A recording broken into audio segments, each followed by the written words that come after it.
Hi Mark, I'm Amy, and my number is 49. Filmed May 2014 at TED Salon, New York 2014.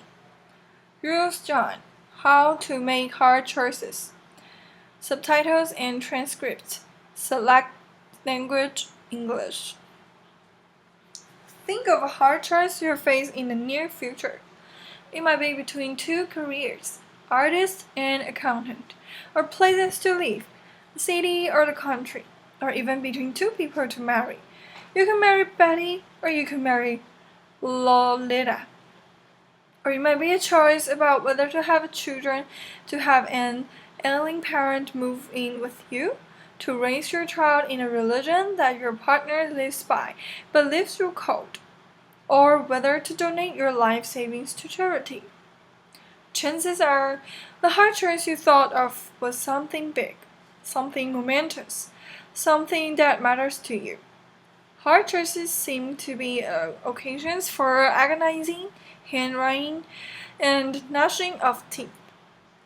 But I think we've misunderstood hard choices and the role they play in our lives. Understanding hard choices uncovers a hidden power each of us possesses. What makes a choice hard is the way the alternatives relate. In any easy choice, one alternative is better than the other. In a hard choice, one alternative is better in some ways. The other alternative is better in other ways. And neither is better than the other overall. You agonize over whether to stay in your current job in the city or uproot your life for more challenging work in the country. Because staying is better in some ways, moving is better in others, and neither is better than the other overall. We shouldn't think that all hard choices are big. Let's say you're deciding what to have for breakfast. You could have high fiber bran cereal or a chocolate donut. Suppose what matters is the choice. In the choice is tastiness and healthfulness. The cereal is better than you. The cereal is better for you. The donut tastes way better, but neither is better than the other overall. A hard choice. Realizing that small choices can also be hard may make big hard choices seem less intractable. After all, we managed to figure out what to have for breakfast, so maybe we can figure out whether to stay in the city or uproot for the new job in the country. We also shouldn't think that hard choices are hard because we are stupid. When I graduated from college, I couldn't decide between two careers, philosophy and law. I really love philosophy. There are amazing things you can learn as a philosopher, and all from the comfort of an armchair. But I came from a modest immigrant family, where my idea of luxury was having a pork tongue and jelly sandwich in my school lunchbox. So the thought of spending my whole life sitting around in armchairs just thinking, wow, that struck me as the height of extravagance and frivolity. So I got out my yellow pad. I drew in a line down the middle, and I tried my best to think of the reasons for and against each alternative. I remember thinking to myself, if only I knew what my life in each career would be like. If only God or Netflix would send me a DVD of my two possible future careers. I'd be set. I'd compare them side by side, see that one was better, and the choice would be easy. But I got no DVD, and because I couldn't figure out which was better, I did what many of us do in hard choices. I took the safest option. Fear of being an employed philosopher led me to become a lawyer. As I discovered, lawyering didn't quite fit. It wasn't who I was.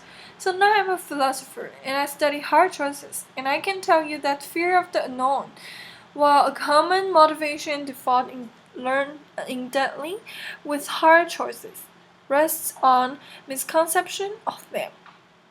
It's a mistake to think that, in hard choices, one alternative really is better than the other, but we're too stupid to know which, and since we don't know which, we might as well take the least risky option.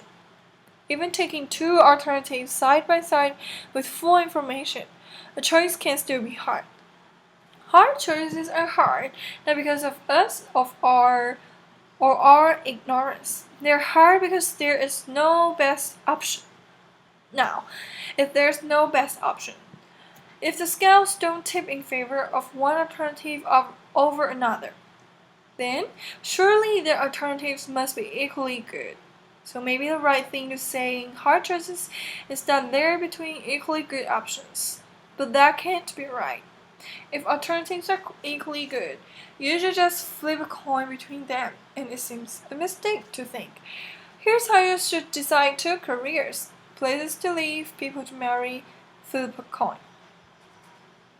There's another reason for thinking that hard choices aren't choices between equally good options. Suppose you have a choice between two jobs. You could be an investment banker or a graphic artist. There are a variety of things that matter in such a choice, like the excitement of the work, achieving financial security, having time to raise a family, and so on. Maybe the artist's career puts you on the cutting edge of new forms of pictorial expression. Maybe the banking career puts you on the cutting edge of new forms of financial manipulation. Imagine the two jobs, however you like, so that neither is better than the other. Now suppose we improve one of them a bit. Suppose the bank owing you adds $500 a month to your salary. Does the extra money now make the banking job better than the artist one? Not necessarily. A higher salary makes the banking job better than it was before, but it might not be enough to make being banker better than being an artist. But if an improvement in one of the jobs doesn't make it better than the other, then the two original jobs could not have been equally good. If you start with two things that are equally good and you improve one of them, it now must be better than the other. That's not the case with options in hard choices. So now we've got a puzzle. We've got two jobs. Neither is better than the other, nor are they equally good. So how are we supposed to choose? Something seems to have gone wrong here. Maybe the choice itself is problematic and comparison is impossible. But that can't be right. It's not like we're trying to choose between two things that can't be compared. We're weighing the merits of two jobs. After all, not the merits of the number 9 and a plate of fried eggs. A comparison of the overall merits of two jobs is something we can make, and one we often do make. I think the puzzle arises because of an unreflective assumption we make about value. We unwittingly assume that values just like justice, beauty, kindness are akin to scientific quantities like length, mass, and weight. Take any comparative question not involving value, such as which of two suitcases is heavier. There are only three possibilities. The weight of one is greater, lesser, or equal to the weight of the other. Properties like weight can be represented by real numbers 1, 2, 3, and so on. And there are only three possible comparisons between any two real numbers. One number is greater, lesser, or equal to the other. Not so with values. As post-Enlightenment creatures, we tend to assume that scientific thinking holds the key to everything of importance in our world. But the world of value is different from the world of science. The stuff of the one world can be quantified by real numbers. The stuff of the other world can't. We shouldn't assume that the world of it. We shouldn't assume that the world of lengths and weights has the same structure as the world of alt, of what we should do. So, if what matters to us, a child's delight, the love you have for your partner, can be represented by real numbers, then there's no reason to believe that in choice there are only three possibilities. That one alternative is better, worse, or equal to the other. We need to introduce a new fourth relation beyond being better, worse, or equal. It describes what's going on in hard choices. I like to say that alternatives are on the par. When alternatives are on the par, it may matter very much with which you choose, but one alternative isn't better than the other. Rather, the alternatives are in the same neighborhood of value, in the same league of value, while at the same time being very different in kind of value. That's why the choice is hard. Understanding hard choices in a way uncovers something about ourselves we didn't know. Each of us has the power to create reasons. Imagine a world in which every choice you face is an easy choice. That is, there's always a best alternative. If there's a best alternative, then that's the one you should choose, because part of being rational is doing the better thing rather than the worst thing, choosing what you have most reason to choose. In such a world, we'd have most reason to wear black socks instead of pink socks, to eat cereal instead of donuts, to live in the city rather than the country, to marry Betty instead of Lolita. A world full of only easy choices would enslave us to reasons. When you think about it, it's not to believe that the reasons given to you dictated that you have most reason to pursue the exact hobbies you do, to live in the exact house you do, to work at the exact job you do. Instead, you face alternatives that were on the part, hard choices. And you made reasons for yourself to choose that hobby, that house, and that job.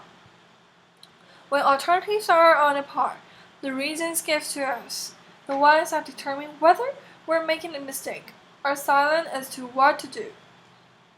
It's here, in the space of hard choices, that we get to exercise our nominative power, the power to create reasons for yourself, to make yourselves into the kind of person for whom country living is preferable to the urban life. When we choose between options that are on a par, we can do something really rather remarkable. We can put our very selves behind an option. Here's where I stand. Here's who I am. I'm for banking. I'm for chocolate donuts. This response in hard choices is a rational response, but it's not dictated by reasons given to us. Rather, it's supported by reasons created by us. We will create reasons for ourselves to become this kind of person rather than that. We wholeheartedly become the people that we are. You might say that we become the authors of our own lives. So when we face hard choices, we shouldn't beat our head against a wall trying to figure out which alternative is better. There is no best alternative. Instead of looking for reasons out there, we should be looking for a reason in here. Who am I to be? You might decide to be a pink sock wearing, cereal loving, country living banker, and I might decide to be a black sock wearing, urban, donut loving artist. What we do in hard choices is very much up to each of us. Now, people who don't exercise their normative powers in hard choices are drifters. We all know people like that. I drifted into being a lawyer. I didn't put my agency behind lawyering. I wasn't for lawyering. Drifters allow the world to write the story of their lives. They let mechanics of reward and punishment, pats on the head, fear, the easiness of an option, to determine what they do. So the lesson of hard choices reflect on what you can put your agency behind, on what you can be for, and through hard choices, become that person.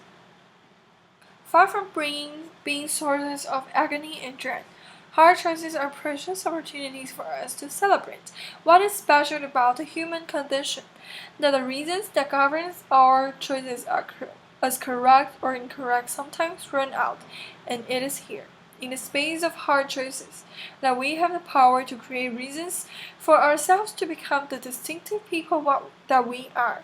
And that's why hard choices are not a curse but a godsend. Thank you. Applause.